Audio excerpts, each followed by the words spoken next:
याजसाठी केला होता टहास, याजसाठी केला होता टहास, शेवटचा दिस गोड व्हावा,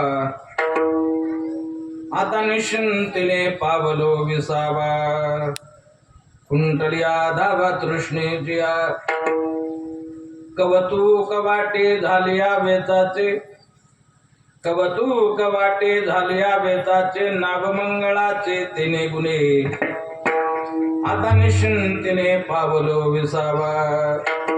कुंटलिया धावा तृष्णेजिया, तुका म्हणे मुक्ती परणाली नोवरी, तुका म्हणे मुक्ती परणाली नोवरी, आता दिवसचारी खेळी मेळी, आता निश्चिंतीने पावलो विसावा. कुंटलिया धावा तृष्णेजिया, विढाला ढाला विढाला विढाला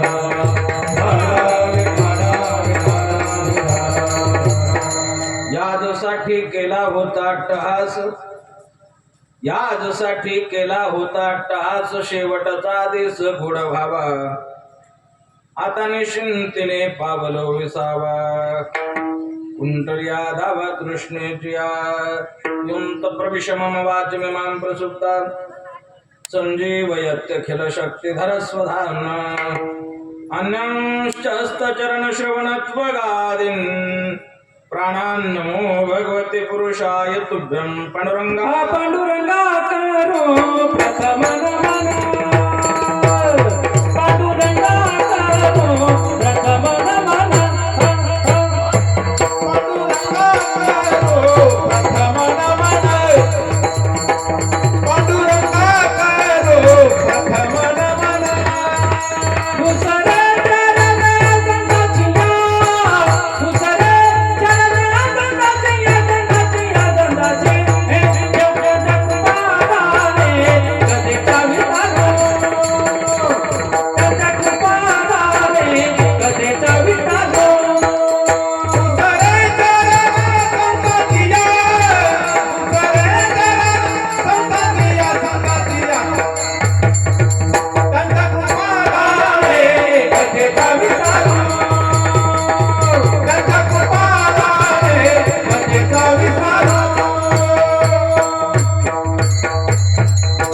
ज्यांचे क्रियास्मरण होय सकळ विद्यांजाधिकरण, तेच बंधू श्रीचरण श्री गुरूंचे ते नमस्कार ज्ञाता. नमो सद्गुरु तुकाया ज्ञानदीपा, नमो सद्गुरु सच्चिदानंद रूपा, नमो सद्गुरु भक्त कल्याण मूर्ती, नमो सद्गुरु भास्करा पूर्ण कीर्ती. शरण शरण एक नाथा, शरण शरण एक नाथा, शरण शरण एक नाथा, शरण शरण एक नाथा.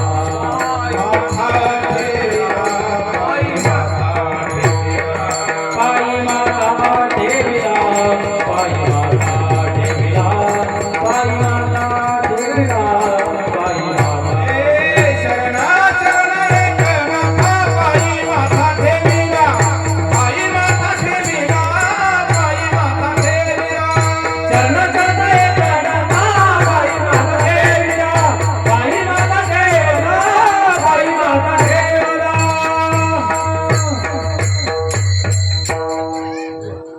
सर्वांनी जोरदार टाळ्या वाजवा तुमच्याकरता. हे ब्रह्मा विष्णू आणि महेश, खरं सगळं नियोजन त्यांच्यावरच अवलंबून आहे. मला तर असं वाटतं दिलीप महाराज, माझं अर्ध पाकिट तुम्हाला द्यावं आज. म्हणजे आता भरायला तुम्ही येत ना म्हणून म्हटलं, मग जास्त टाकता. विढाला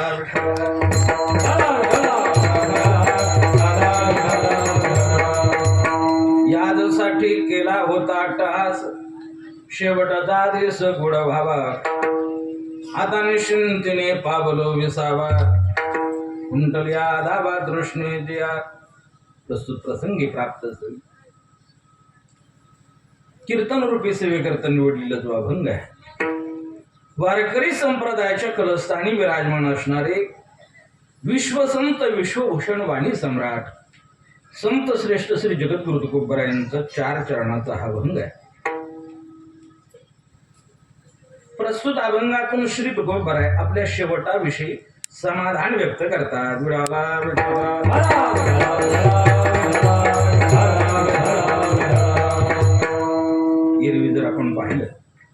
शेवट म्हटलं का प्रत्येक जण भीतो, घाबरतो. जो कशालाच घाबरत नाही तो मात्र शेवटाला निश्चित घाबरत असतो. शेवट म्हटलं का प्रत्येक जण गांगारून जातो, भीतो. तुकोबरा भीत नाहीत, उलट ते शेवटाविषयी समाधान व्यक्त करतात. महाराज सांगतात, आम्ही आमच्या जीवनामध्ये आमचा शेवट गोड करण्याकरता काय केलं? यादसाठी केला होता टहास, शेवटाचा आदेश गोड व्हावा. शेवट गोड होण्याकरता अट्टहास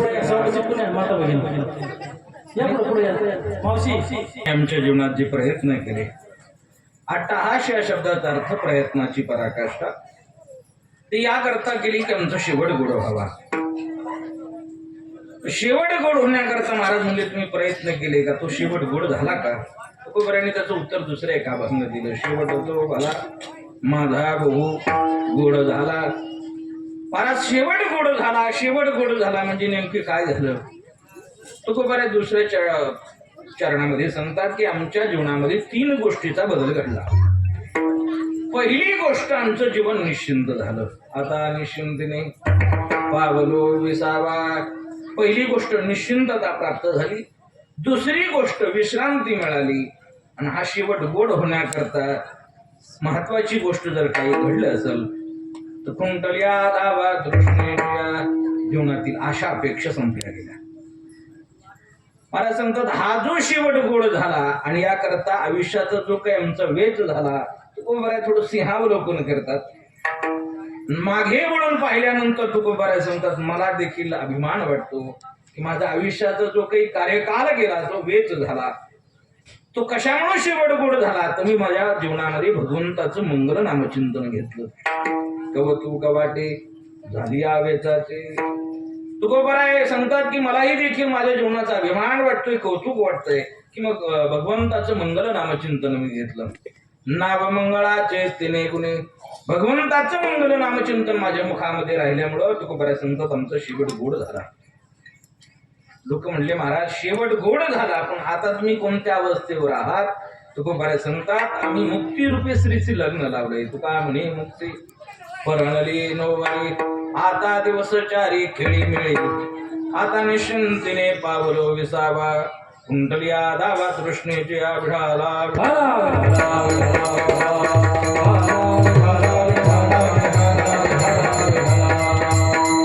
असं या भंगाचं सरळ सरळ भावार्थ आहे.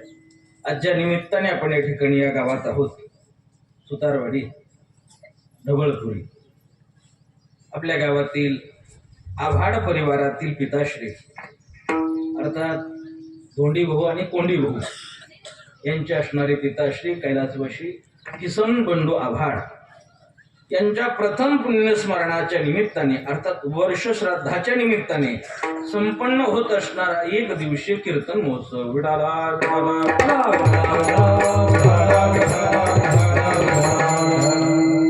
अर्थात या निमित्ताने आपल्या गावामध्ये ज्यांनी अनेक वर्ष भजनाची कीर्तनाची सेवा केली, आपल्या गावाचं ज्यांच्यावर विशेष प्रेम आहे, आमच्या परिसराचं वैभव, महाराष्ट्रातील नामांकित गायक, उत्कृष्ट कीर्तनकार हरिभक्तीपरायण दिलीप महाराज गायकवाड महाराजांच्या मार्गदर्शनातून आणि त्यांच्या माध्यमातून ही कीर्तन सेवा आहे. मला वाटतं साधारण आळंदीचा कार्यक्रम झाल्यानंतर महाराजांनी फोन केला आणि फोन केल्यावर त्यांनी विचारलं 7/12 आहे का? आज तारीख किती आहे? 7/12. मला वाटलं उताराच लागतो काय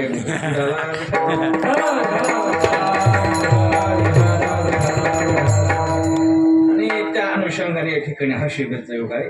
आमच्या परिसरातलं गोड गायन क्षेत्रातलं व्यक्तिमत्व, ज्यांचा खूप पहाडी आवाज आहे आणि शरीर सुद्धा देह पहाडी, अशा प्रकारचे आमचे रमेश कातकडी गुरुजी महाराज या ठिकाणी उपस्थित आहे. अगदीच या सुंदर अशा प्रकारच्या साथी करता कीर्तन करता महाराष्ट्रातील मृदुंग क्षेत्रामध्ये यांचं खूप मोठं नाव आहे. हरिभक्तीपरायण नारायण महाराज जाधव, सर्वांनी महाराजाकरता टाळ्या वाजवा. महाराज या ठिकाणी उपस्थित आहेत. त्याचबरोबर या ठिकाणी आपल्या गावातील गायक रघुनाथ महाराज आव्हाड, आता कार्यक्रमात तुमचा आहे म्हणल्यावर काय म्हणून एक मिनिट तेही उपस्थित आहेत. त्याचबरोबर आमच्या उजव्या हाताला सांगळे महाराज हे उपस्थित आहेत. आमचे छोटे टाळकऱ्याकरता टाळ्या वाजवा सगळ्यांनी. काय ना रे बाळा? लक्ष्मण हे ये ना इकडे. बर लक्ष्मण आहे का? लक्ष्मण इकडे आहे का? बरं वनवासाला जायचं त्याला वाटलं. राहू दे बसू द्या विठाला. आणि या कार्यक्रमाचं विशेष आकर्षण आणि ज्यांनी आपल्या गावात अनेक वर्ष सेवा केली आमच्या चौकदाराकरता टाळ्या वाजवतात. खूप गोड अशा प्रकारचं नृत्य आणि चौकदाराची सेवा आहे. आणि ते नाचण्याकरता एनर्जी मिळावी म्हणूनच घरूनच येताना ती चहा बटर खाऊन आली. एनर्जी डाऊन नको व्हायला त्यांनी. त्याचबरोबर आपला हा सर्व कार्यक्रम आपल्याला भविष्यात कधीही पाहता यावा अशा प्रकारची सुंदर व्यवस्था ज्यांनी केली आमचे दत्तात्रयजी भालेराव यांच्याकरता सर्वांनी टाळ्या वाजवा. की हा कार्यक्रम आता आपल्याला युट्यूबवर भविष्यात केव्हाही पाहता येईल अशी सुंदर व्यवस्था त्यांनी केली. अगदी आपल्या छोट्याशा गावामध्ये छोट्याशा या वाडीमध्ये छोट्याशा कार्यक्रमाकरता पण उत्कृष्ट अशा प्रकारची साऊंड सिस्टीम ज्यांची आहे साऊंड सिस्टीम त्यांच्याकरता सर्वांनी टाळ्या वाजवा. गाव छोटा आहे, कार्यक्रम जरी छोटा असला तरी साहित्याची कमतरता नाही. मला 4 मॉनिटर लावले त्यांनी, ते पण JBL कंपनीचे. मला थोडं कळतं बरं का. आणि त्यातले उत्कृष्ट जो बारकावा आहे खूप त्यांच्याकडे चांगला अशा प्रकारचे सर्वांनी त्यांच्याकरता जोरदार टाळ्या वाजवा. टाळकरी मंडळी विनेकऱ्याकरता टाळ्या वाजवा सर्वांनी. आता ते पाहुण्याच्या संबंधानुसार आलेत पण आता कार्यक्रम कसा आहे ऍडजस्टमेंट इज बेस्ट पॉलिसी. नाही तर संप्रदायाचा नियम असा आहे बरं का. विनेकरी म्हटलं का त्याला धोतर पाहिजे, विनेकरी म्हटलं का त्याला फेटा पाहिजे. पण आजचा दिवस ऍडजस्ट करून घेऊ आपण.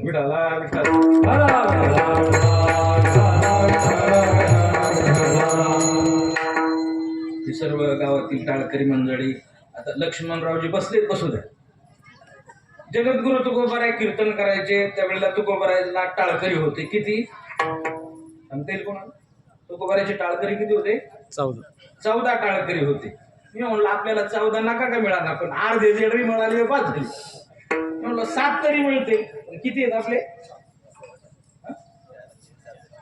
सगळे मिळून 7. हा चौकदार धरून आणि विनेकरीन चौकदार सोडले तर 5 म्हणजे पंचरत्न 5 स्टार.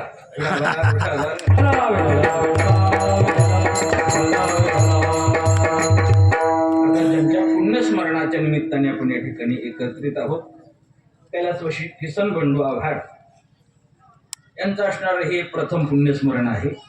अर्थात त्यांचं नावही देवाचं नाव आहे.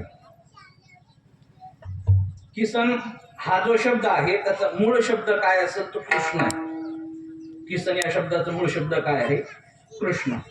कर्षती आकर्षती इति कृष्ण. हा भगवान परमात्म्याने जे अनंत अवतार घेतले त्याच्यातला परिपूर्णतम अवतार म्हणजे श्रीकृष्ण अवतार.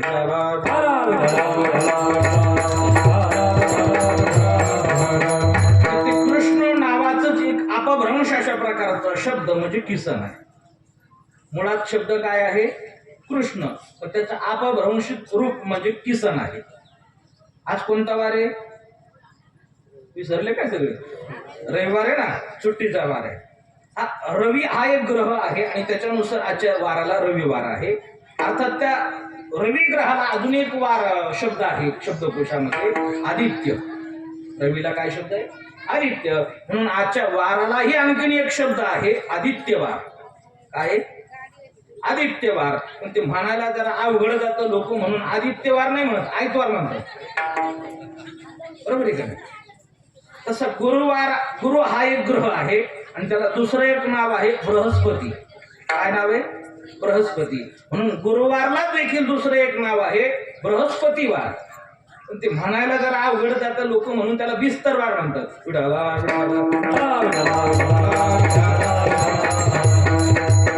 तसं मुळात शब्द कृष्ण पण म्हणायला सगळ्यांना सोपं जावं म्हणून त्या कृष्णाचा केलेला किसन हा अपभ्रंशित शब्द. त्यांचे जे मुलं आहेत कोंडी भाऊ आणि धोंडी भाऊ नावही जुळते मिळते अशा प्रकारचे आणि तो सर्व त्यांचा परिवार. व्यक्ती गेल्यानंतर शास्त्राने जो विधी सांगितलाय तो विधी त्या ठिकाणी करत असताना आजचा हा शेवटचा विधी वर्ष श्राद्धाचा विधी आहे आणि त्या निमित्ताने असणारी ही कीर्तन सेवा आहे.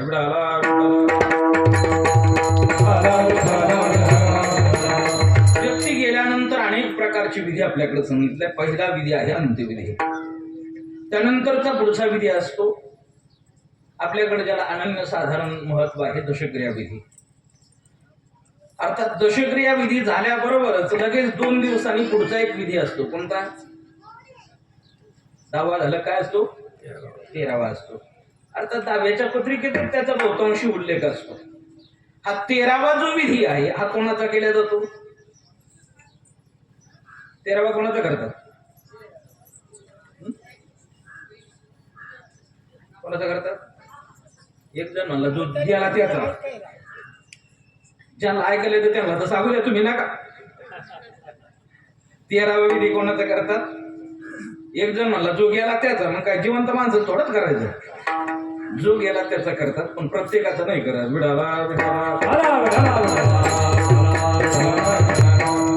तो जर व्यक्ती संसारिक असेल, गृहस्थी असेल तरच त्याचा 13वा करावा. जर ब्रह्मचारी असेल तर त्याचा 12वा करतात, काही 14वा करतात. वानप्रस्थी असेल तर त्याचा 15वा केला पाहिजे. संन्याशी जर व्यक्ती गेला तर त्याचा 13वा करत नाही. संन्याशी गेल्यानंतर करतात 16वा. त्याला षोडशी म्हणतात. त्यानंतर विधी असतो तो जीवात्मा ज्या तिथीला गेलाय त्या प्रत्येक तिथीला मासिक श्राद्ध असतं. त्याला आपल्याकडे ग्रामीण भाषेत महिना जेव घालणं आपण म्हणतो. आणि असे 12 महिने पूर्ण झाल्यानंतर आजचा जो दिवस असतो याला म्हणायचं वर्ष श्राद्ध.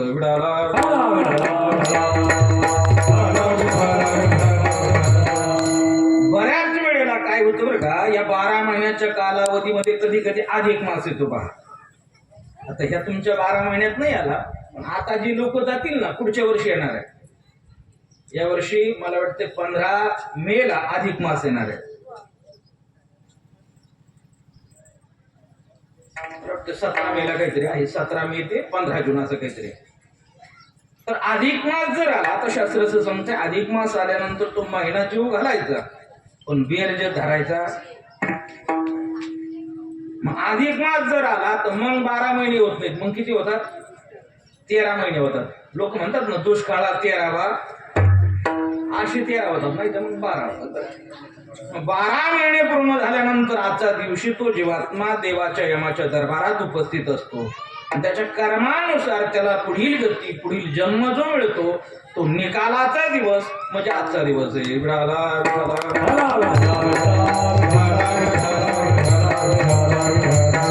आजच्या दिवशी त्या घरामध्ये, त्या परिवारामध्ये जे मुलं असतील, नातवंड असतील यांच्यावर जबाबदारी आहे.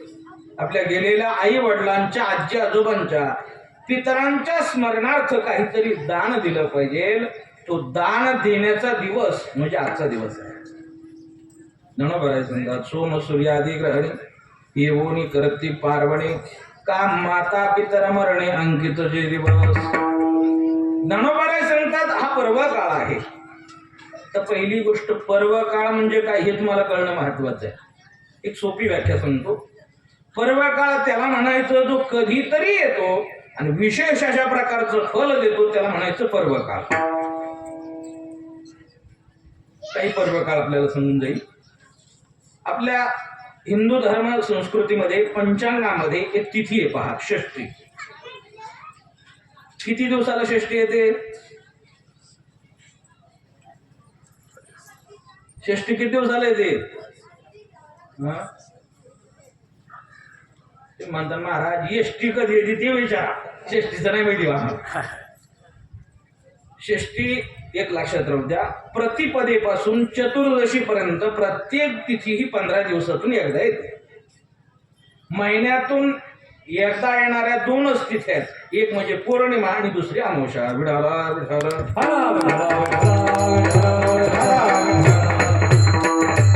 प्रत्येक तिथी 15 दिवसानंतर येते, म्हणजे षष्ठी सुद्धा 15 दिवसानंतर. वर्षातून एकदा येणारी एक षष्ठी आपल्या नाथ महाराजांचा उत्सव आहे, फाल्गुन वद्य षष्ठी. पंचांगामध्ये दुसरी एक तिथी सांगितली, तिचं नाव आहे कपिला षष्ठी. हा जो पर्व काळ आहे 60 वर्षातून एकदा येतो. किती वर्षातून? 60 वर्षातून एकदा. म्हणजे सामान्यतः आपल्या जीवनात एकदा येत असावा. दोनदा यावा जर असं वाटत असेल तर तो मनुष्य किती वर्ष जगला पाहिजे? एवढं जर अवघड आहे.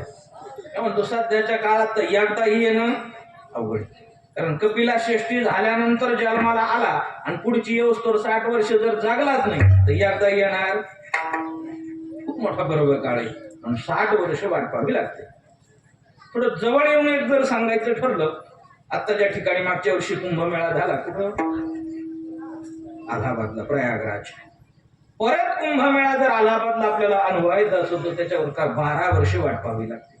बऱ्याच समजा आली सिंहस्थ पर्वणी, ती पर्वणीच आहे पण त्याच्याकरता 12 वर्ष वाट पाहावी लागते. आता मगाशी ज्याचा उल्लेख केला अधिक मास, आता या मे महिन्यात येतो अधिक मास, त्याला दुसरं एक नाव आहे कोणतं, मलमास. तर त्याचे कुठल्याही प्रकारचं मुहूर्त नाहीये, लग्न नाही, वास्तुशांती नाही, फक्त देवदेव. म्हणून देवाने स्वतःच त्याला नाव दिलंय कोणतं, पुरुषोत्तम मास. पहिलं नाव आहे अधिक मास, दुसरं नाव आहे मलमास आणि तिसरं नाव आहे पुरुषोत्तम मास. आणि हे तिन्ही नाही कळालं तर धोंड्याचा महिना. हा पर्व काळ आहे. काय याचं विशेष आहे महाराज, इतर वेळेला जर तुम्ही दान दिलं, अधिक मासात दान दिलं तर त्याचं फल अधिक पटीने मिळणार आहे. अधिकस्य अधिकम फल. पण त्याच्याकरता 3 वर्ष वाट पाहावी लागते. आहे पर्व काळ पण वाट पाहावी लागेल. आता सध्या महिना चालू आहे डिसेंबर, एक वर्ष एंड आहे, नवीन वर्ष सुरुवात झालं इंग्रजी बरं का. तर पहिलाच सण येतो, कोणता येतो, पहिला मंडळ, नवीन सण पहिला कोणता येतो जानेवारीत, मकर संक्रांत. एवढा एकच असा सण आहे. आपले सगळे सण तिथीवर येतात, फक्त एवढा एकच सण येतो तारखेवर येतो. तो कधी 14ला येतो तर कधी 15ला येतो.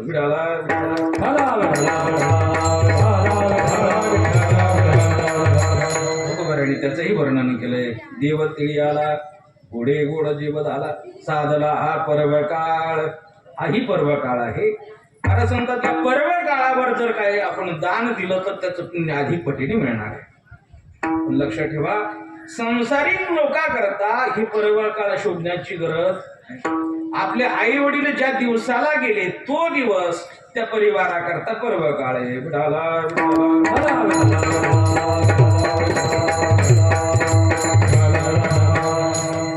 अर्थात या आभाड परिवाराकरता आजचा जो दिवस आहे तो त्यांच्याकरता पर्व काळ आहे.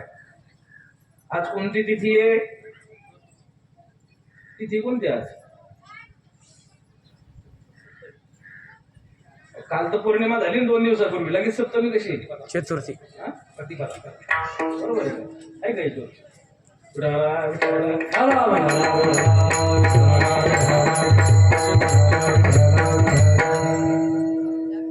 आज किती तारीख आहे, 7/12 नाही का, 2 मिनिटात सांगतो, 11 काढून ठेवा 2. तृतीया. वा रे वा, कोणी सांगितले, टाळ्या वाजवा त्यांच्याकडे सर्वांनी. मार्गशीर्ष वद्य तृतीया. तसं जर एक विचार केला तर सांगून जातो योगाने आलंय सहज. हा जो महिना आहे ना तो महिनाच अत्यंत महत्वाचा आहे.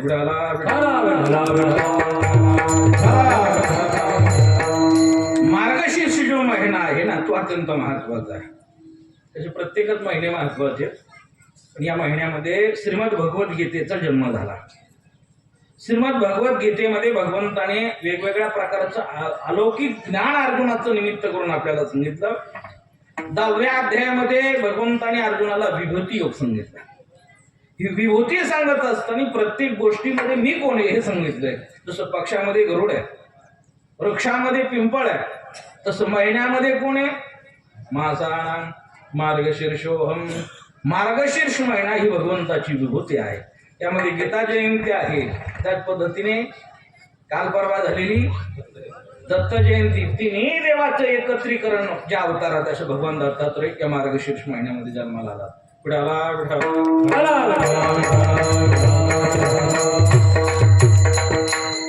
भगवान खंडेरायाने मणिमल दत्ताचा जो संहार केला तो असणारा उत्सव सुद्धा कोणत्या महिन्यात आहे, या माघ महिन्यात. त्याला आपण काय म्हणतो, सट म्हणतो की नाही. त्याचबरोबर अनेक संतांच्या जयंत्या आणि पुण्यतिथी या माघ महिन्यात. वारकरी संप्रदायाच्या कलस्थानी विराजमान असणारे श्रीमंत श्री जगद्गुरु तुकोबाराय यांनी जो पंचम वेद ज्याला आपण म्हणतो अर्थात गाथा या गाथ्याचं लिखाण ज्यांनी केलंय असे कोण होते? गाथा कोणी लिहिला? एकदा मला तुकाराम महाराजांनी लिहिला. एकाला विचारलं ज्ञानेश्वरी कोणी लिहिली? तुम्ही ज्ञानेश्वर महाराजांनी लिहिली. आता ज्ञानेश्वर महाराजांनी ज्ञानेश्वरी सांगितली, लिहिली कोणी? सच्चिदानंद बाबा आजारी लेखकू झाला. तसंच जगद्गुरु तुकोबारायचं गाथ्याचं लिखाण तेली समाजामध्ये जन्माला आलेले संत शिरोमणी संताजी महाराज जगनाडे यांनी त्या ठिकाणी केलं. त्यांची पुण्यतिथी सुद्धा या मार्गशीर्ष महिन्यात आहे.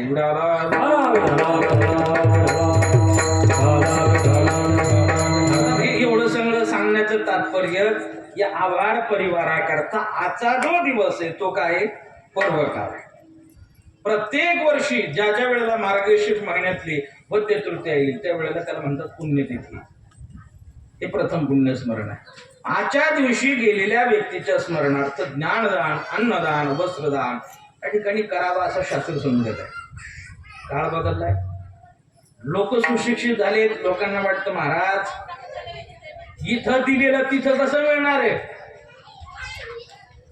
याच्याकरता मी उदाहरण सांगत असतो. कल्पना करा तुमचा मुलगा शिकण्याकरता बाहेर आहे, पुण्याला किंवा मुंबईला आहे, आणि त्याच्या जवळचे आता पैसे संपलेत. त्याला जर पैसे पाठवायचे असेल तर कसे पैसे पाठवतो आपण? आता काय मनी ऑर्डर करायची गरज? आता एवढी सोपी सुविधा झाली महाराज. मोबाईल मध्येच काय फोन पे, गुगल पे आलाय. म्हणजे तुम्हाला बँकेत जायची गरज, नंबरला लागायची गरज. घरी बसल्या बसल्या नाही, झोपल्या झोपल्या कुठंही कितीही कधीही पैसे पाठवता. फक्त एकच अडचण, इथून वर नाही पाठवते.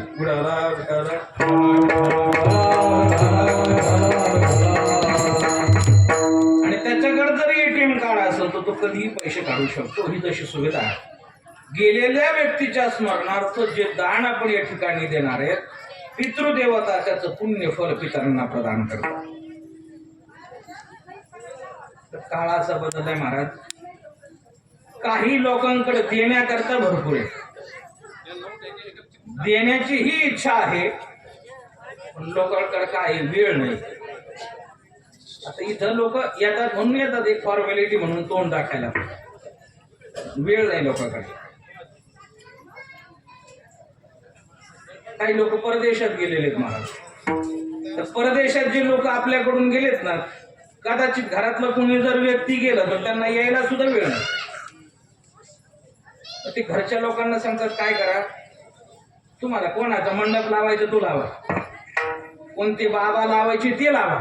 ते काय कांदे थोडे तुम्हाला काय तुम्हाला जेवण करायचं ते करा, आणि सगळा टोटल करून खर्च आम्हाला सांगा किती झाला तेवढा पाठवून.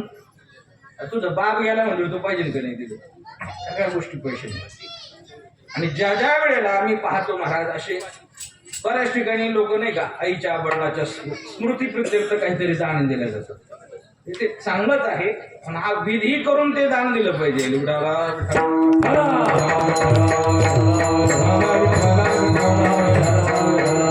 शास्त्र सांगते हा जर विधी आपल्याकडून व्यवस्थित पार पडला नाही तर पितृदोष लागतो. आणि पितृदोष जर लागला तर त्याच्यासारखं घातक काहीच नाही महाराज.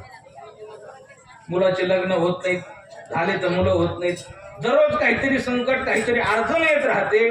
आणि मग त्या ठिकाणी ते बाप्पा सांगतात की तुमच्या घराण्यामध्ये कोणाचा तरी विधी व्यवस्थित पार पडला नाही म्हणून तुम्हाला पितृदोष लागला. आणि मग त्याच्याकरता जो करावायचा विधी आहे तो इथं नाही, मग कुठं जावं लागतं? त्रिंबकला जाऊन आले का तुम्ही? नाही, तुम्हाला जवळ आहे कसं जायला. हा, तिथं जाण्याची वेळ येऊ नये असं जर वाटत असेल तर महाराज म्हणजे हा विधी व्यवस्थित पार पडावा. हा जर विधी आपल्याकडून व्यवस्थित पार पडला तर तो बऱ्याच सांगतात आपले पितर संतुष्ट होतात. तुका म्हणे पितृ आशीर्वाद देते, तुका म्हणे पितृ आशीर्वाद देते, कल्याण इच्छिते दयाळूला, कल्याण इच्छिते दयाळूला. तुका म्हणे पितृ आशीर्वाद देते, तुका म्हणे पितृ आशीर्वाद देते, कल्याण इच्छिते दयाळूला, कल्याण इच्छिते दयाळूला.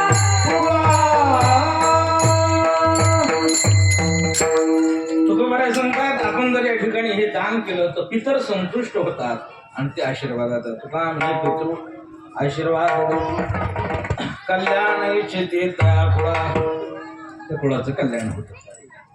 म्हणून गेलेल्या व्यक्तीच्या स्मरणार्थ जे दान आपल्याला देतील तो दान आज देण्याचा दिवस. पूर्वीच्या काळात होतं पहा, घरातील एखादा व्यक्ती जर गेला तर ते व्यक्तीच्या स्मरणार्थ ब्राह्मणाला गायी दान दिल्या जायच्या. 11 गायी, 21 गायी, 51 गायी. आकडा जास्त झाला का जरा? मी अगोदरच काय म्हणतो, सध्याच्या काळात नाही, पूर्वीच्या काळात. याचं कारण असं होतं की त्या काळामध्ये माणसाची श्रीमंती ही बंगल्यावर नव्हती. त्या काळामध्ये माणसाची श्रीमंती ही गाड्यावर नव्हती, माणसाची श्रीमंती ही गायीवर होती. ज्याच्या घरी जेवढ्या गायी जास्त तो तेवढा श्रीमंत असायचा. अर्थात द्वापार युगामध्ये भगवान श्रीकृष्ण परमात्मा जन्माला आले त्यावेळेला काही पदं होती, जसं आता पद आहेत ना, सरपंच, उपसरपंच, चेअरमन, व्हाईस चेअरमन, तसं त्या काळातही पद होती. नंद, उपनंद, वृषभानुवर ही त्या काळातली पद कशावरून? तर गायीवरून. श्रीकृष्ण परमात्मा आपल्या आईशी बोलताना एका गवळणीत बोलतात, आई मी तुझा एक उलता एक गायी राखितो. किती? 9 लाख. अर्थात 9 लाख गायी भगवंताच्या घरी होते अशाही नाही बरं का त्याचा अर्थ. भगवंताचे वडील होते नंदराज.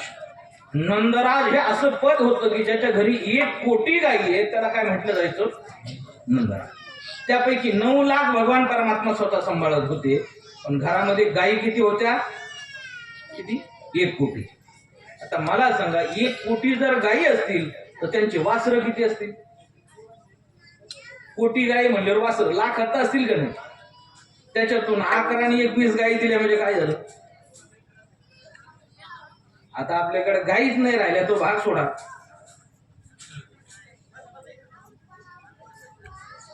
कल्पना करा, तुमच्याकडे कोटी रुपये आता नाही ठेवले शेअर मार्केटवाले, विडाला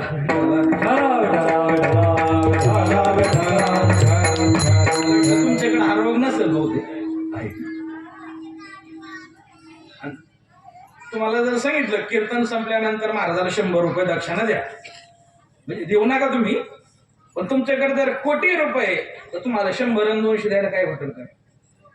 त्या वेळेला महाराज कोटीने गाया होत्या, त्यामुळे 11-21 लोक सहजासहजी देत असायचे. आता काळ बदलला, आपल्याकडे गाई राहिल्या 11 आणि 21 सोडा, प्रत्येकाने 1 जरी द्यायची ठरवली ब्राह्मणाला गाय, सगळे ब्राह्मण सिटीला राहिले त्यांनी. कधी कधी 2-2 विधी त्यांना. दररोज 2 जर गायी आल्या तर त्यांनी कुठं ठेवायच्या? त्याच्यामुळे आता सगळं डिजिटल झालंय. ब्राह्मणाला सुद्धा गाय द्यावी लागते, फक्त ती सोनाराच्या दुकानात मिळते.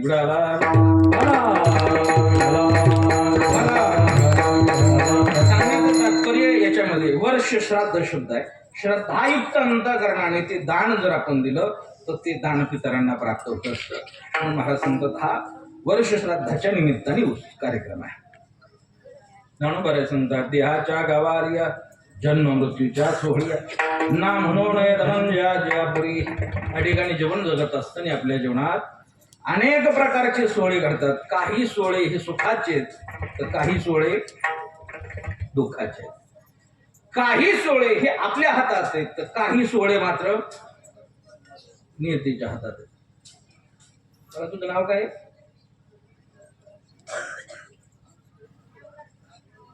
नवनाथ. नवनाथ लग्न झालं का? हे नवनाथ महाराज म्हणजे कसं लग्न करत नाहीत ना, ते नवनाथ फिरत राहतात असं. आता समजा हे नवनाथ महाराजांनी ठरवलं आपल्याला लग्न करायचं नाही, असं ठरवलं नाही बरं का त्यांनी, नाही तर तुम्ही करताना बाबा एखाद्याने ठरवलं बा आपल्याला लग्न करायचं नाही, महाराजांनी ठरवलं राहता येत नाही. तुमच्या लक्षात आलं का? काही सोहळे आपल्या हातात आहेत. लग्नाचा सोहळा करायचा का नाही करायचा हा आपल्या हातात आहे. पण लक्षात ठेवा, ज्याच्या जीवनात जन्माचा सोहळा झाला त्याच्या जीवनात मृत्यूचा सोहळा हा निश्चित आहे.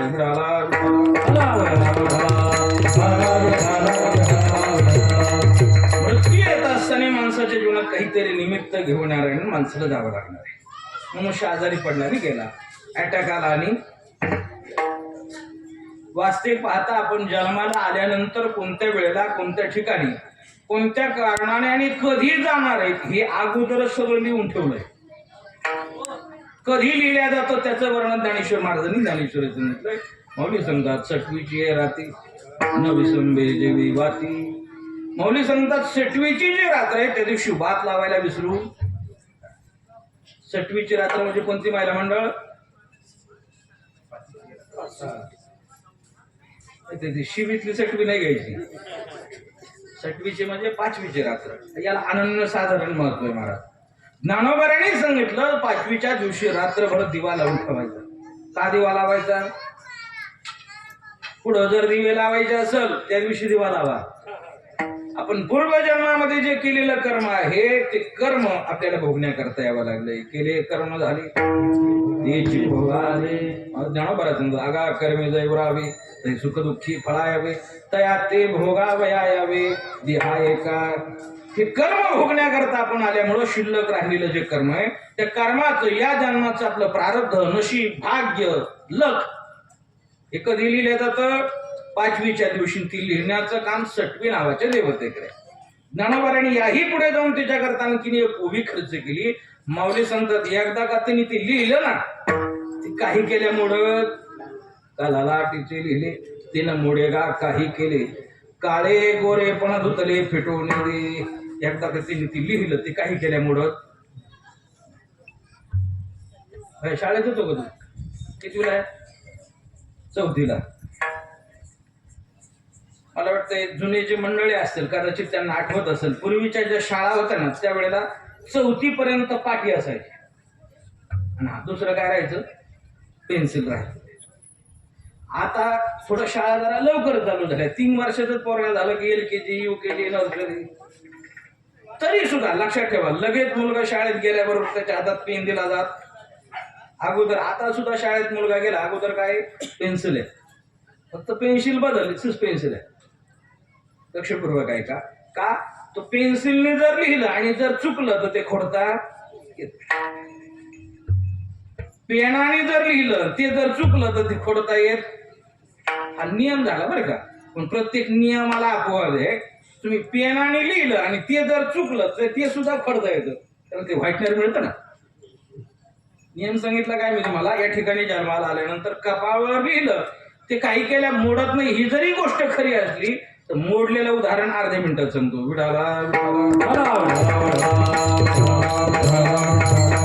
एकाच गुरुजीकडे एकाच वेळेला शिक्षणाकरता 2 विद्यार्थी होते. भगवान श्रीकृष्ण परमात्मा आणि सुदामा ब्राह्मण. शिक्षण संदीपनी ऋषीकडे पूर्ण झाल्यानंतर आपापल्या घरी गेल्यानंतर काय झालं? एक राजा झाला. गड्यांनो राजा केली झाला. कृष्ण सिंहासनी बसला आणि हा सुदामा ब्राह्मण भिक्षुकी करायचा. एवढी दोघांमध्ये तफावत झाली की एकाला काय काय खावं ही पंचायत आणि एकाला काय खावं ही पंचायत. ते सुदामा ब्राह्मण अशी अवस्था त्याच्या जीवनामध्ये प्राप्त होण्याचं काय कारण तो शास्त्रकर्त्यांनी सांगितलं. तो जन्माला येत असताना त्याच्या कपाळावरच लिहिलं होतं श्री क्षय. श्री म्हणजे लक्ष्मी, क्षय म्हणजे तिचा आत्यंतिक आभार. आणि अशा त्याच्या कपाळावरच्या लिखाणामुळं भगवान दत्तात्रयाच्या जवळ येत होते ना तसे आपल्याकडे येतील. विठाला विठाला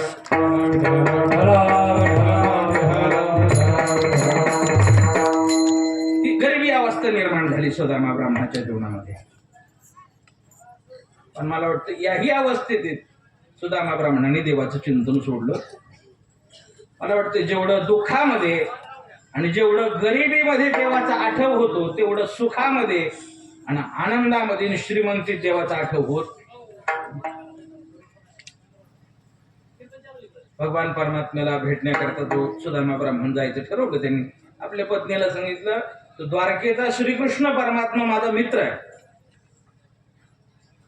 बायको हुशार होती त्याची. तर बायको हुशारच असते कोणाची पण. हो समजा त्याने सांगितलं जा तुम्ही भेटायला. पण काय होतं काही ठिकाणी माणसाने जात असताना मोकळ्या हाताने जाऊ नये. आपल्या श्रीगुरूकडे जात असताना भगवंताकडे जात असताना मित्राच्या घरी जात असताना मोकळ्या हाताने जाऊ नये. आता देवाकडे जायचंय पण काय नाही असो. तो सुदामा ब्राह्मण काय घेऊन गेला? पोहे. किती किलो नेले? किलोभर नाही मुष्टीभर पोहे घेऊन त्याचे भेटी लागे गेला. शुद्ध भाव देखून गाव सोनियाचा दिला. भगवान परमात्म्याने त्या सुदामा ब्राह्मणाला सोन्याची नगरी दिली, पण ही नगरी घेण्याच्या अगोदर देवाला एक काम करावं लागलं. त्या सुदामा ब्राह्मणाचं पूजन केलं, त्याला गंध लावण्याच्या निमित्ताने त्याच्या कपाळावरची अक्षरं बदलली. पहिलं काय होतं? श्रीक्षय, डायरेक्ट उलटच करून टाकलं देवानी. यक्ष श्री म्हणजे धनाचा मालक, आणि मग गाव सोनियाचा. नाथ महाराज सांगतात, हा जो प्रारब्धाचा भोग होता, महाराज देवाची कृपा झाली आणि तो भोगच संपून गेला. एका जनार्दनी भोग प्रारब्धाचा, हरी कृपेताचा. असा क्वचित एखादाच, नाही तर आपण जन्माला आल्यानंतर कोणत्या वेळेला, कोणत्या ठिकाणी, कोणत्या कारणाने आणि कधी जाणार आहे हे त्या दिवशी लिहिलेलं आहे.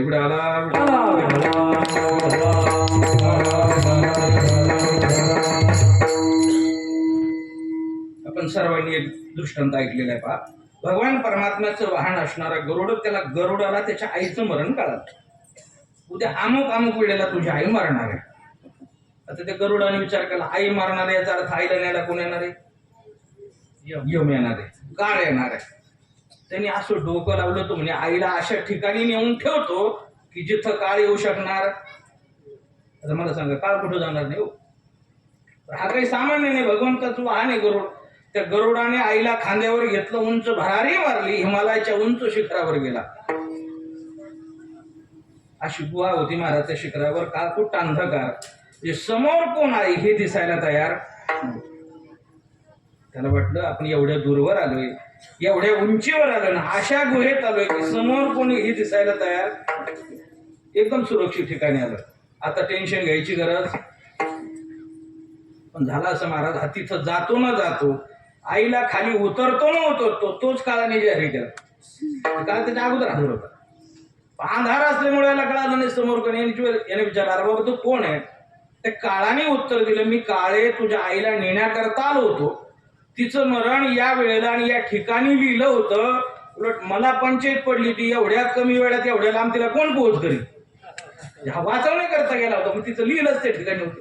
बऱ्याच वेळेला माणसं म्हणतात ना, आम्ही त्याला म्हणलो त्या दिवशी जाऊ नको, गेला आणि माणसाचा मृत्यू कोणत्या वेळेला, कोणत्या ठिकाणी आणि कोणत्या कारणाने होणार आहे. इथं पुराणातली गोष्ट झाली, घडलेली घटना सांगतो.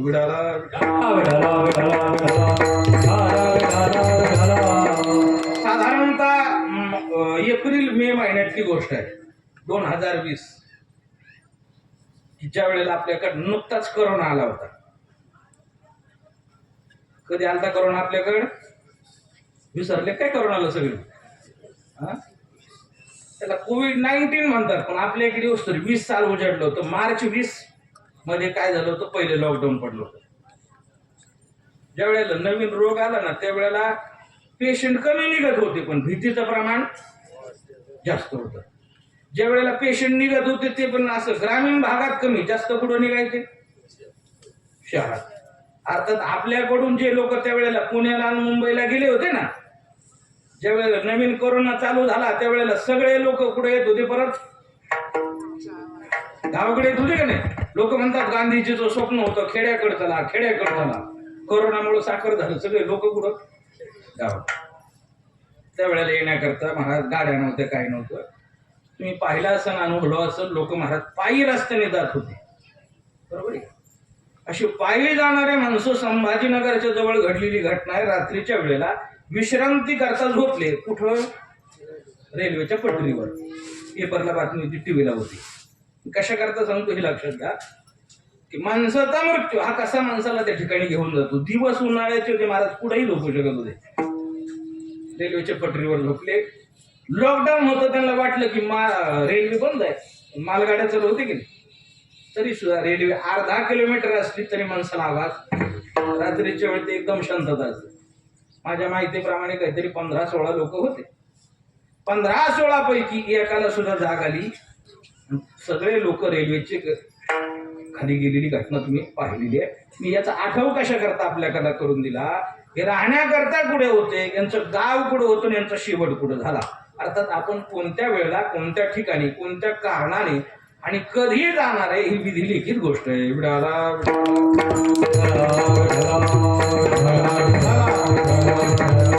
हा जो काळ आहे, या काळाच्या तावडीतून आतापर्यंत कोणीच सुद्धा नाही. महाराज सांगतात हा या काळाने सगळ्यांनाच त्या ठिकाणी हे करून टाकलंय. 9 भी मर गए, 10 भी मर गए सहस्राठ्याण्णव, 33 कोटी देवता मर गए, खडे काल के फासे. या काळाने कोणाला सोडलं नाही. तसं जर एका दृष्टीने विचार केला ना, या काळाचे सामान्य माणसावर खूप मोठे उपकार आहेत. तुम्ही म्हणता ना काळाचे ना आपल्यावर काय उपकार आहेत, याचं उत्तर एवढंच आहे की या काळाने अजून तरी भेदभाव केला. काळ आल्यावर पाहतो का बागायतदार आहे का कोरडवाहू आहे. काळ आल्यानंतर पाहतो का सरकारी नोकरी आहे का खाजगी कंपनीत जातोय. काळ आल्यावर पाहतो का महाराज आहे का जबाबदार आहे. अजून तरी काळाने डोनेशन घ्यायला सुरुवात केली नाही ना, म्हणून सगळं सुरळीत चालू आहे बरं का. नाही तर काळ नेण्याकरता आला त्याला एक पेटी दिली. पेटी म्हणजे ही वाजवायची नाही, पेटी कळते ना खोका, त्या खोक्यावरी बाकीचे बोके जाते. महाराज म्हणतात मग तेथे नसले काही, सत्ता संपदा राहील ठाईचे ठाई. ग्रास गिरी जाता नाही हाते, ग्रास गिरी जाता नाही हाते, ग्रास गिरी जाता नाही हाते, ग्रास गिरी जाता नाही हाते. अक्षर बंगा है नयन कराता, बंगा है नयन कराता, अक्षर बंगा है नयन कराता, बंगा है नयन कराता. ग्रास गिरी जाता नाही हाते, ग्रास गिरी जाता नाही हाते, ग्रास गिरी जाता नाही हाते, ग्रास गिरी जाता नाही हाते.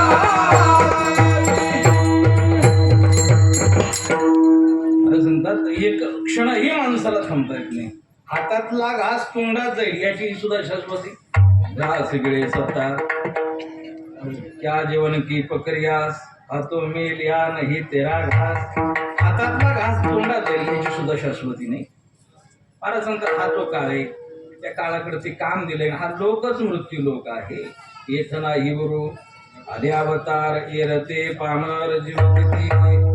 महाराज सांगते या ठिकाणी शेवट कोणाचा चुकला नाही आणि चुकवता येणं शक्य नाही. शेवट हा निश्चित आहे, तो चुकवता येणार नाही, मात्र तो गोड करता येईल. पण तो जर गोड करायचा असेल तर त्याच्याकरता काय करावं लागतं याचं चिंतन अभंगाच्या पहिल्या जागी. याच्यासाठी केला होता तऱ्हाच, याच्यासाठी केला होता तऱ्हाच, याच्यासाठी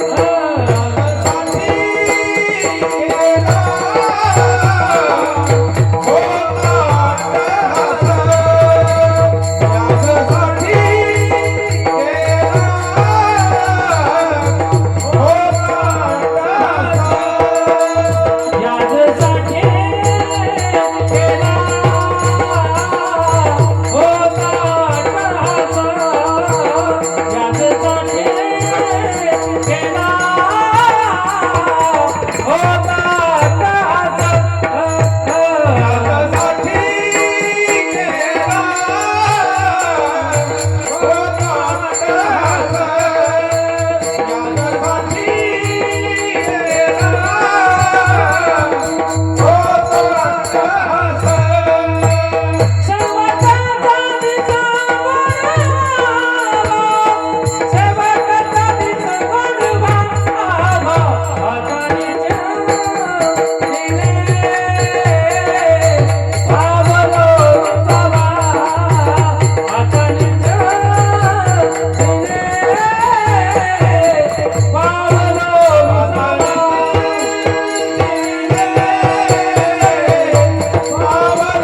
निश्चित आहे. तो चुकवता येणार नाही, मात्र तो शेवट गोड करता येईल. पण तो शेवट गोड करण्याकरता काय करावं लागतं मला समजत. त्याकरता अट्टहास केला. महाराज बोलले तुम्ही अट्टहास केला, प्रयत्न केला, पण शेवट गोड झाला का? शेवट तो भला माझा बहु गोड झाला. सूचना ऐकणारे मंडळीत आपण या ठिकाणी महाराज सांगतात आमचा शेवट गोड झाला. तर गोड झाला का कडू झाला पुढचा विषय, पण शेवट झाला. तर मला सांगा, ज्याचा शेवट झालाय तो माणूस बोलतो का? ज्याचा शेवट झालेला आहे तो बोलू शकत नाही, आणि जो बोलतो त्याचा शेवट झालेला नसतो.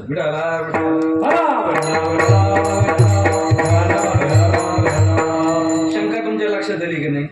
जो बोलतो त्याचा शेवट झालेला नसतो, आणि ज्याचा शेवट झालेला आहे तो बोलू शकत, आणि ज्याचा शेवट झालेला आहे तो जर मध्ये कुठून बोलायला लागला तर माणसं थांबतील की नाही? त्याला आग्रह भरपूर असतो. 1 मिनिटं तरी पहा, 2 शब्द तरी नाही बोलू शकत. तो बऱ्याच सांगतात हे असं कसं? याचं उत्तर असं आहे, आपण ज्याला शेवट समजतो, संत महात्मे त्याला शेवट समजत. याही पुढे जाऊन सांगायचं ठरलं तर आपण ज्याला शेवट समजतो हा खरा शेवटच नसतो. विडाला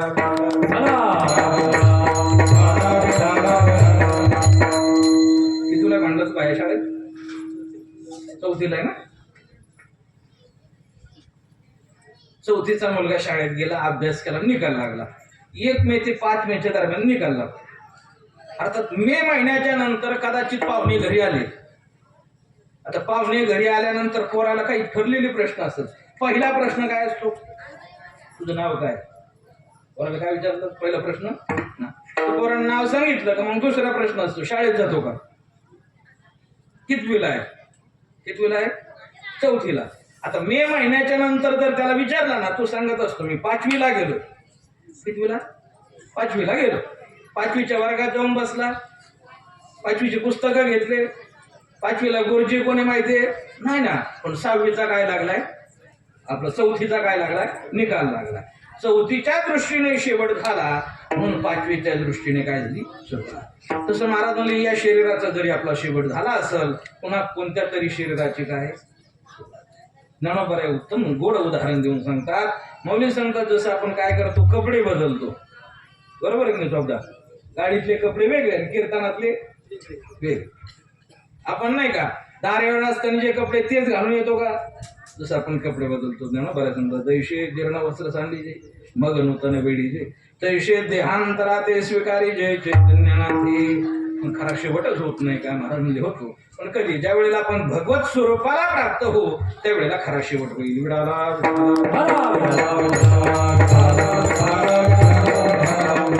जन्म आणि मरण संपल्या जाईल. जन्म नोहिरे अनेक तुका म्हणे, जाणा हे मागोता जन्म घेणे, पुन्हा जन्माला न येणे, भगवत स्वरूपाला प्राप्त होणं, त्याला म्हणतात खरा शेवट गोड करणं.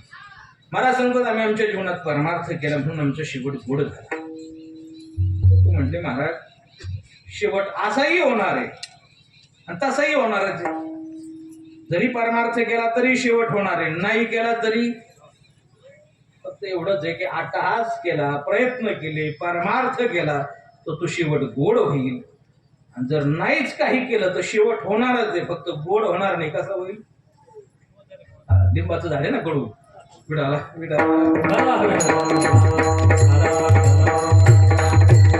आपलं कीर्तनच लिंबाच्या झाडाखाली. कसं? कडू या शब्दाचा अर्थ काय? दुःखरूप. कडू या शब्दाचा अर्थ दुःखरूप. तुमच्याकडे आहे का नाही मला कल्पना नाही. आमच्याकडे थोडं प्रमाण आता कमी झालंय. सुरुवातीला काय होतं, आमच्याकडे दशक्रिया विधीच्या पत्रिका असायच्या पहा, अशा एवढ्या छोट्या आकारात होत्या आणि एकाच कलर मध्ये असायच्या. कोणत्या? काळा कलर आणि पांढरा कागद, ब्लॅक अँड व्हाईट. तुमच्याकडे होत्या का दाब्याच्या पत्रिका? हा, होत्या. आता मला एक सांगा, त्या दशक्रिया विधीच्या पत्रिकेवर सर्वात सुरुवातीला आणि सर्वात ठळक अक्षरात एक शब्द होता पहा. कोणता होता? कोणता होता?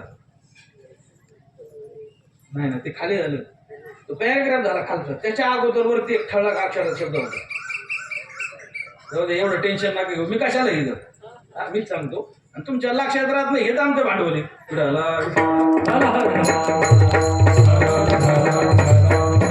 वरती शब्द होता दुःखर निधन, आणि मग खाली होतं कळण्यास अत्यंत वाईट वाटते की आमचे पिताश्री मातोश्री. वरती शब्द काय होतं? दुःखद निधन. याचा अर्थ आहे की आपला शेवट हा दुःखरूप आहे. का शेवट दुःखरूप होतो याची 4 कारणं सांगतो. आणि पहिल्या चरणावर कीर्तन समाप्त करतो. शास्त्रकर्त्याने शेवट दुःखरूप होण्याची 4 कारणं सांगितली. पहिलं कारण लाईट आली वाटतं, आता वाजले की तुम्हाला येतं कधी विठाला विठाला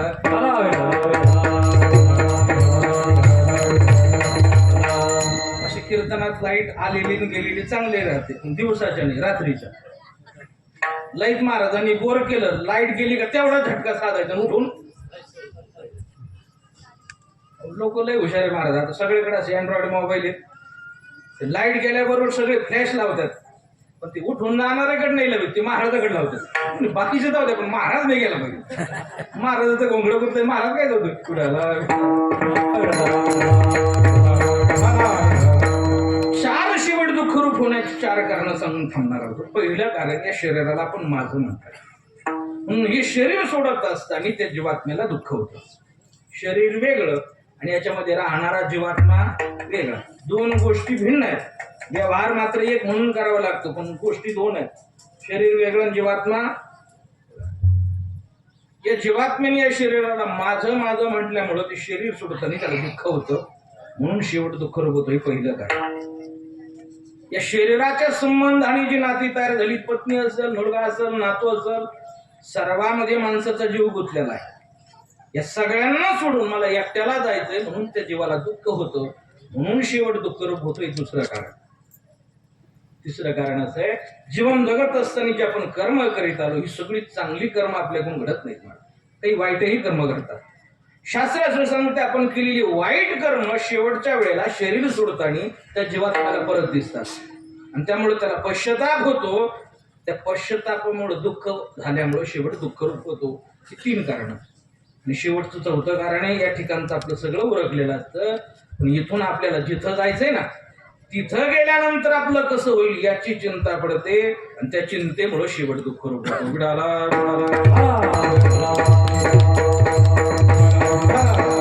ही 4 कारणामुळे शेवट माणसाचा दुःखरूप होतो. ज्यांनी ज्यांनी याच्यावर विजय मिळवला त्यांनी आपला शेवट गोड करून घेतला. तर जास्त अवघड व्हायला लागलं का? डोक्यावरून चाललं का मंडपावून चाललं? सोपं सांगतो, थोडक्यात सांगतो. एवढाच मुद्दा सांगून थांबणार आहे आपण. पहिला मी मुद्दा आपल्याला सांगितलाय, शरीराला आपण काय म्हटलं, माझं म्हटलं.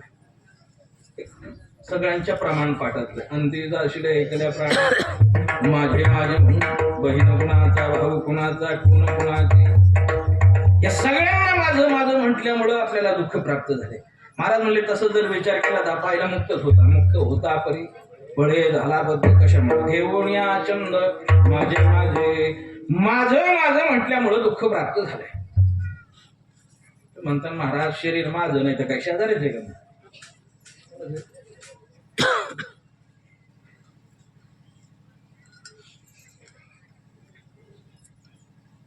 प्रत्येक गोष्टीला आपण माझं माझं त्या ठिकाणी म्हणत राहतो. याच्यामुळे माणसाच्या जीवनात दुःखाची प्राप्ती होती. विडाला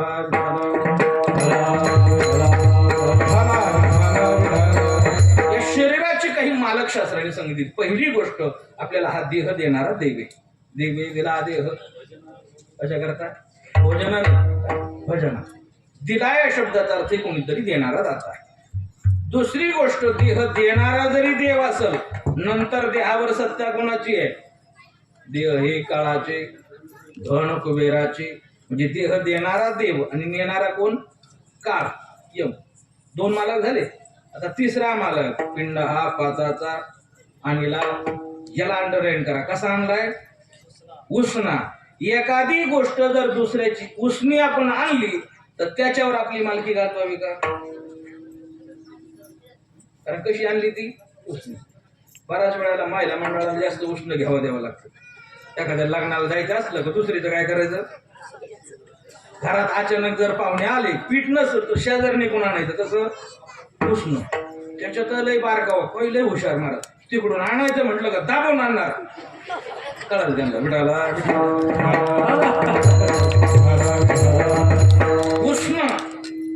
तुमच्याकडे कापूस आहे का? तुरी. अंतर्गत जर पिकामध्ये मशागत करायची असेल तर त्याच्याकरता काय लागतं? बैल लागतं. आता बैलच राहिले नाही महाराज. काही दिवसांनी म्हणतो ट्रॅक्टरचा पोळा भरावा लागतो काय कधी. मध्ये जर पाळी टाकायची असेल ना त्याला आऊत म्हणतात. एखाद्याकडे बैल होती पण आऊत नव्हतं, शेजारने कोण आऊत आणलं कशाला, पाळी टाकायला. कसं आणलं, उष्ण. आता पाळी टाकून झाल्यावर त्याचं आऊत त्याला परत केलं पाहिजे का आपल्याकडे ठेवलं पाहिजे, आपलं काम झाल्यावर त्याचं त्याला दिलं पाहिजे का नाही. जसं आणलं तसं द्यायचं का दांडी बिंडी मोडून द्यायचं. आणतानी जसं आपण हसत आणलं तसं देता नाही. आवताबद्दल नाही, मी शरीराबद्दल सांगतो. इकडाला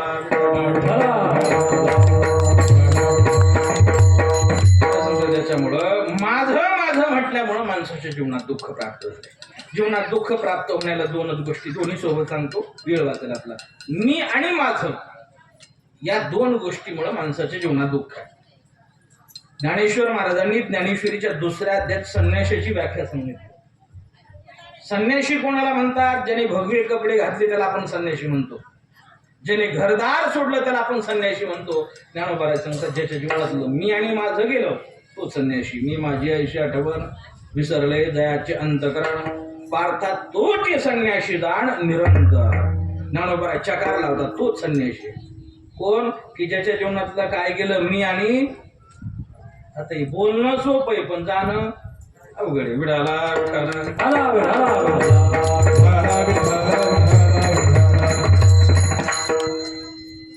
चार आसक्ती आहेत, तशी दोनच सांगतो आपल्या कामापुरतात. अहम आसक्ती, मम आसक्ती. आसक्ती जाणं जाऊ शकत नाही असं सुद्धा नाही बरं का, त्याच्या नावात त्याचा अर्थ आहे आसक्ती. काय नाव आहे, नाव काय आहे, आसक्ती. जो आसक्ती हो ज्या विसक्ती आहे ना, आपण धरून ठेवल्यामुळे तो प्रॉब्लेम. मला सांगतात की आसक्ती हळूहळू कमी झाली, शेवटचं दुःख होत नाही. राहिलेल्या दोन मुद्द्याचा विचार करू. तिसरा मुद्दा मी काय सांगितलं होतं आपल्याला, जीवन जगत असताना जी आपण कर्म केलेली आहेत ना, ती कर्म शेवटच्या वेळेला दिसतात. वाईट कर्म आपल्याकडून घडली. एक उदाहरण न घेता अर्ध्या मिनिटात सांगतो. प्रभू रामचंद्र आणि लक्ष्मणजी वनवासात गेले. भरत शत्रुघ्न मामाच्या घरी होते आणि दशरथ राजा शेवटची घटका मोजत होते. त्यावेळेला त्या दशरथ राजाला समोरच्या भिंतीवर एक चित्र दिसायचं. कोणतं चित्र होतं, श्रावण बाळाचे वृद्ध माता पिता त्या राजाला श्राप देतात असं ते चित्र होतं. नुसतं चित्र नव्हतं दिसत, त्याला कधी कधी आवाजही ऐकायला यायचा, भास व्हायचा. काय आवाज ऐकायला यायचा, राजा आज जरी तुला मुलगा नसेल, भविष्यात एक नाही, दोन नाही, 4 मुलं होतील, पण अंतकाळीच्या वेळेला एकही जवळ राहणार. हे चित्र त्या दशरथ राजाला शेवटच्या वेळेला दिसत होतं. दशरथ राजाच्या जीवनात ही अवस्था आहे असं अजिबात समजू नका. आपल्या सगळ्यावर ही वेळ येणार आहे.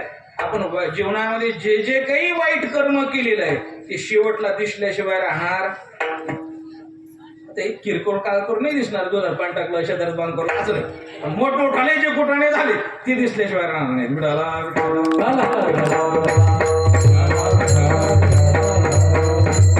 ते टीव्हीला क्रिकेट असतं ना, ते लाईव्ह टेलिकास्ट ज्या वेळेला एंड होतं ना, त्यावेळेला शेवटला फक्त हायलाइट 6 आणि 4. तसं आपल्या जीवनात मोठमोठाले जे कुठाने गेले ते शेवटला दिसणार. आणि मग पश्चात उगाच वाईट वागलो. जे कमवलं ते तर काही सोबत येणार, पण कमवत असताना जे पाप झालं ते तर काही चुकणार. एक लक्षात असू द्या, माणसाच्या जीवनात पैसा जरूर कमावला पाहिजे. पैसा नसेल तर काहीच होत नाही महाराज. प्रत्येक गोष्टी करता काय लागतो, पैसा. आपल्याकडे 4 पुरुषार्थ आहे, धर्म अर्थ काम आणि अर्थ. हा पुरुषार्थ आहे, तो मिळवलाच पाहिजे. ज्याच्याकडे अर्थ नाही ना, त्याच्या जीवनाला सुद्धा काही अर्थ पाहिजे. पैसा मिळवा, पण कसा, तुकोबाराने एक अभंग खर्ची केला.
एकमेकावर जोडून धर उत्तम व्यवहार उत्तम मार्गाने कमवा आणि चांगल्या कार्यात खर्च करत चला.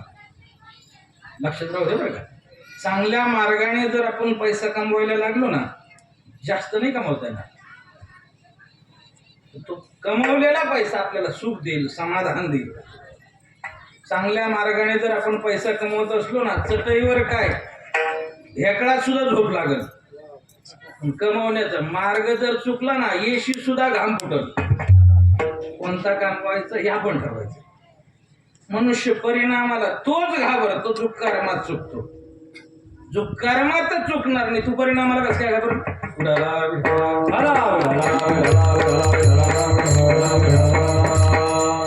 परिणामाला कोण घाबरतो? जो कर्मात चुकतो. आता ही 12 वाजता लाईट आली आपल्याकडे. मध्ये माग ऊर्जा मंत्री होते अजित दादा. आता ते लई गोंधळ होतो त्यांच्याकडून बऱ्याच वेळेला. त्यांनी त्यावेळेला सांगितलं होतं काय करा, सगळ्या शेतकऱ्यांनी बिल भरून घ्या. आणि मी स्वतः शेतकरी आहे. मला सांगायचं काय, हे लाईटवर आपलं जीवन खूप गरजेचं आहे. पहिलं असं होतं, एखादा पाहुणा आला त्याला चहा द्यावा लागायचा. आता चहा नंतर पहिलं चार्जर, त्याचा फोन बंद पडलेला असतो. बरोबर आहे नाही रमेश महाराज? एकच टक्का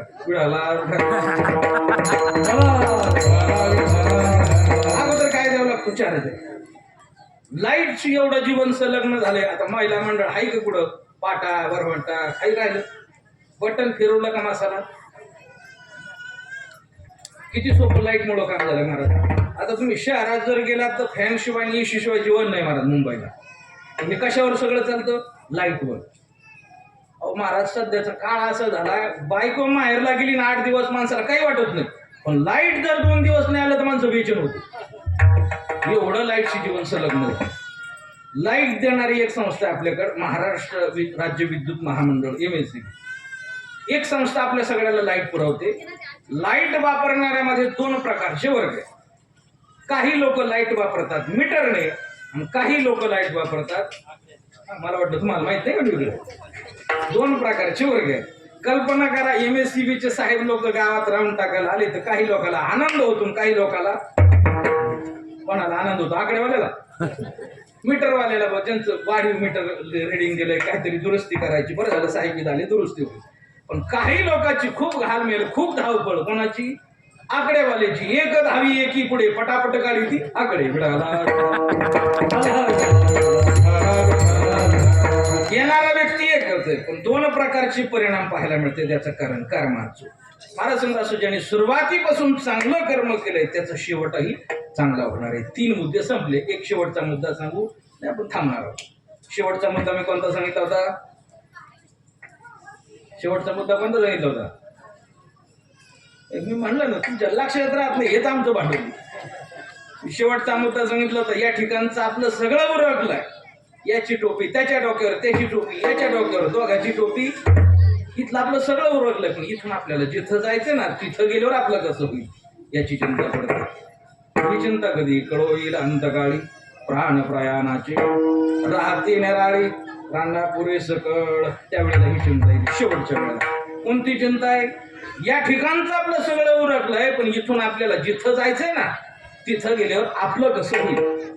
इथून आपल्याला कुठं जायचंय? दारेदाराला. इथून कुठं जायचंय? आपापल्या घरी. इथून म्हणजे या लोकातून. मग कुठं जायचं इथून? त्याला बरेच ऑप्शन आहेत बा. कैलासवाशी, वैकुंठवाशी, अजून स्वर्गवाशी, अजून महत्वाचं राहिलं ना ते टाकत नाही, पण सगळा टर्निंग पॉईंट तिकडच आहे. यमाचा पुन्हा होय. तिथं गेल्यावर आपलं कसं होईल? तिथला पाहुणचार वेगळा आहे. तिथं ते म्हणणार नाही थांबा चालू तर चहा पिऊन जा. यमाचा पाहुणचार कसा आहे महाराज? मारी ती थोडी ती उडी ती निष्ठुर नाही त्या यमाशी करुणा. तिथं गेल्यावर आपलं कसं होईल याची चिंता पडते. त्याचं उत्तर सांगतो, लगेच सांगतो. तिथं गेल्यानंतर जी गोष्ट लागते ना, त्याने जाताना ज्याने इथूनच सोबत घेतलेली त्याला चिंता करायची गरज आहे का? एक उदाहरण सांगतो, मग आपल्या लक्षात येईल. एक राज्याचा नियम असा होता, 5 वर्ष झालं का राजा बदलायचा. 5 वर्ष झालं काय करायचा? राजा बदलायचा. तसं इलेक्शन आपल्याकडे किती वर्षातून आहे, पण 3 नियम अवघड होतं बरं का. पदच्युत राजा व्हायचा त्याला डबल इलेक्शनला तर नाही उभं राहायचं, पण गावातही नाही राहायचं. लक्षात आलं तुमच्या? 5 वर्ष झालं का राजा बदलायचा, पण त्याचा कार्यकाल संपला त्या राजाला त्याची मिरवणूक काढायची गावातून, गावाच्या बाहेर निबिड अरण्यात सोडून यायचं. कोणाला? जो 5 वर्ष राजा होता त्याला. एका नवीन युवकाच्या गळ्यात माळ पडली, त्याला राजा बनवतो. आता राजा म्हटल्यावर काय कमी आहे का? दास दाशी नोकर चाकर, पैसा पाणी सगळं आनंदात वैभवात जीवन. काय होतं, सुखाचे दिवस लवकर संपतात. पाहता पाहता याचे 5 वर्ष संपले. शेवटचा दिवस उजाडला महाराज, सगळं गाव जमा झालं. कशा करता? वाटं लावायला. अशा टायमाला लोक लय होणार सगळं गाव त्याला वाटं लावण्याकरता.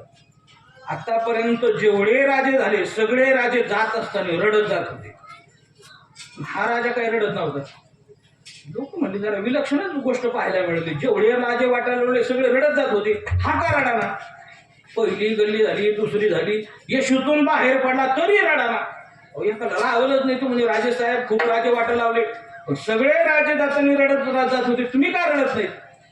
त्या राजाने उत्तर दिलं, प्रत्येक राजा जाताना रडत होता याचं कारण असं होतं, 5 वर्ष त्याला अंगाला सुख लागलेलं असायचं.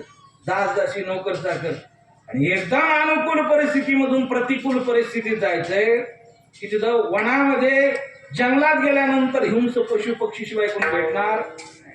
एकदम अनुकूल परिस्थितीतून प्रतिकूल परिस्थितीत जायचंय. त्या विचारानेच प्रत्येक राजा दुःखी होत होता, आणि त्या दुःखामुळे जाताना तो कसा जात होता? रडत. ते राजेसाहेब आतापर्यंत जेवढे राजे गेले ते रडत का गेले हे कळालं, पण ते तुम्ही का रडत नाही ते कुठं सांगितलं? तुम्ही का रडत नाही? त्या राजाने उत्तर दिलं, ज्या वेळेला तुम्ही मला राजा बनवलं ना त्याच वेळेस मी जागा झालो. मला माहित होतं एक दिवस माझाही कार्यकाल संपणार आहे, मलाही तुम्ही पुढे नेऊन घालणार आहेत अरण्यात. त्यामुळे मी त्याच वेळेला सावध झालो. राजा होतो इथं, राजवाडा मंजूर केला इथं, पण बांधला इथं नाही, अरण्यात येऊ. हायवे सँक्शन केला इथं, तयार केला तिथं.